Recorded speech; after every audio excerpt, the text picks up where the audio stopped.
Kidawe Mantra Zion. Greetings to you from the Boya Hills of South Sudan. It's great to be communicating with you. We're grateful to be back here amidst Corona chaos that is wreaking havoc all over the world, as many of you are probably quarantined right now. Seeing this video probably seems normal because communication is all digital right now. But anyway, yeah, grateful to be here. Thank you so much for your support, for financially supporting me, for partnering with me in prayer. Pastor Bill, for all your encouraging notes, and those of you in the congregation who have reached out, thank you. Yeah, I want to share a little bit about what's been going on here, what's been going on since I left about 3 months ago, and share a little bit of insight, maybe give you a glimpse into life here. But yeah, here we go. So back in January, I got on a plane and headed to Nairobi, Kenya, where we first were for a couple days before heading to Africa-based orientation in Nakuru, Kenya. It was about 3 weeks, and most of the days contained sitting in a classroom from 8 to 5, listening to lectures, African pastors, medical help, people talking about security, talking about cross-cultural ministry, getting into devotions and prayers. But yeah, so that was the first 3 weeks in Africa, and then the exciting, much anticipated time of flying to Larim, to the Boya Hills, had come. And so we went back to Nairobi, finished packing up our things, and boarded a small little airplane and flew out here. We were welcomed by our team, by the locals. The plane landed. There were tears in my eyes. It was exciting. It was a moment that I'd been waiting for many months. And then when we got here, we began orientation. We started learning language. This picture is going to be, kind of what I think was the first week. Just following around our team leader. He's got 4 kids, his wife. They were teaching us, among our other teammates, teaching us just what life looks like here, learning some language, just beginning to lay a foundation for us. And then the second week, after moving into our house, we went and lived with a local family. This was my house, and this is also a picture, kind of what that looked like, just following around Chief Angelo. He would take me during his day. I might spend a day with his kids, with his wife. Just getting a taste of life here, getting to eat their food, sleep in their house. Got to experience a funeral, got to experience goat slaughtering, eating meat with men. Just getting the first glimpse of culture here, which is very, very different. So we had a homestay, and then since then we've moved into our house, and we had a short break in Tarit. But overall it's just been trying to get our feet under us. Life here has been challenging. It's been hard. I've been in a place where weakness has shown. I'm just not capable of this life. Learning, I'm in a place of need very often, and so the Lord has been sustaining me. You can see the Boya Hills behind me, these mountains, and been encouraged by the psalm that reads, "I look up to the mountains. Where does my help come from? My hope comes from the Lord, the maker of heaven and earth."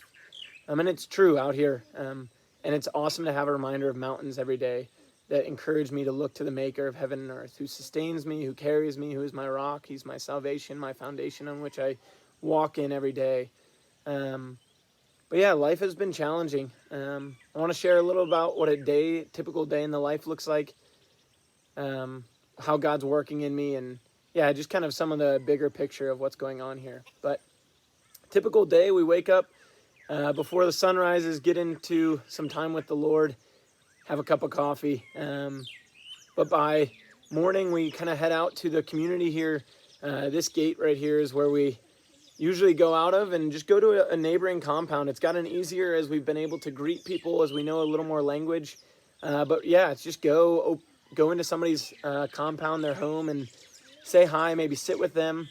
And there's some places we consistently go, some friendships we're starting to make during that time. And so that's kind of our morning. Spend a few hours out talking to people, and then we come back, have lunch, and then begin our 3-mile trek to language learning.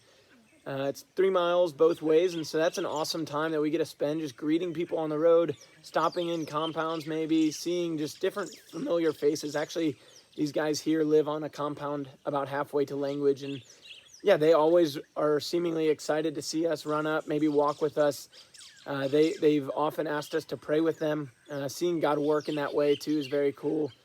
But yeah, so we start 3 miles to Language, spend an hour there, make our way back, kind of same deal. Then we get home with enough time to rest for a little bit, maybe do some reflection, review our language notes, then prep dinner, cook some dinner, and then the sun's going down, and we, yeah, maybe shut it down with a cup of tea and some reading, some relaxation. But that's pretty much our days. We have some things that happen regularly through the week, but yeah, a typical day here looks like that. And yeah, it's just different. Culture's different here. Maybe I'll include some pictures and some thoughts.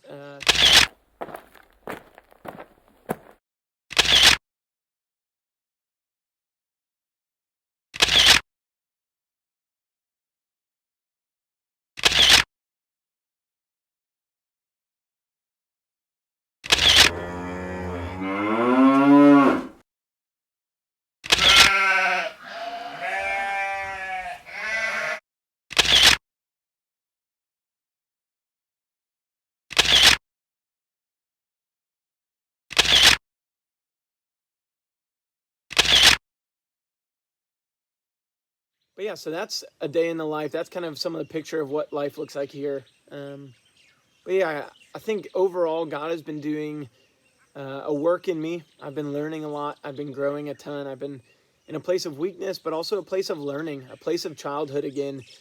Don't know a language, don't know, yeah, normal things that are here.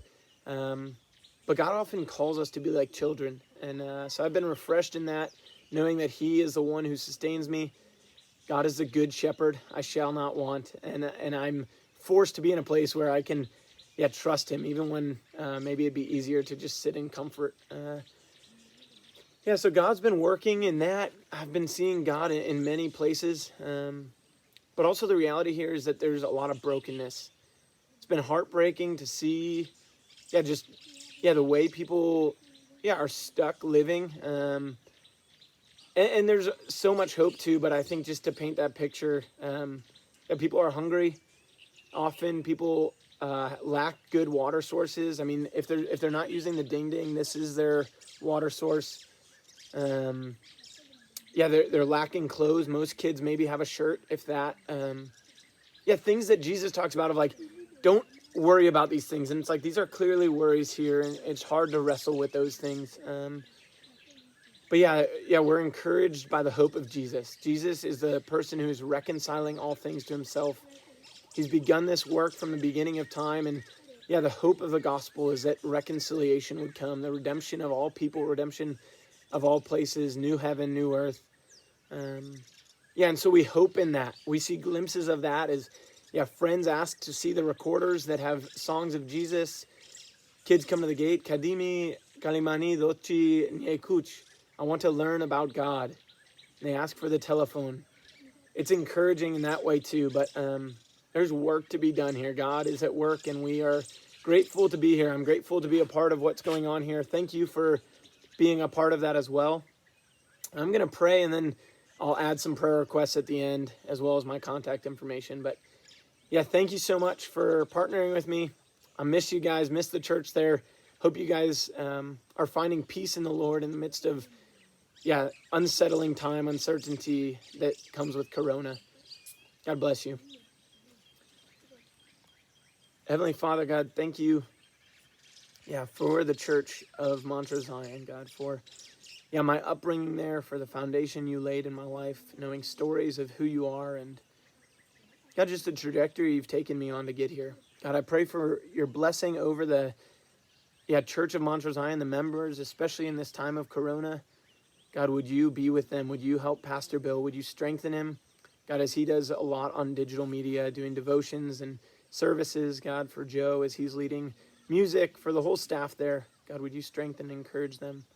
God, pray for, yeah, the church just to be your church, God, united in love, Jesus, caring for one another, helping carry each other's burdens. God, and would we be united overseas, Lord, as we partner in the work being done here in the Lorraine, the work you're doing, God, would you continue in that? Would you continue, yeah, to sustain me, sustain our team here?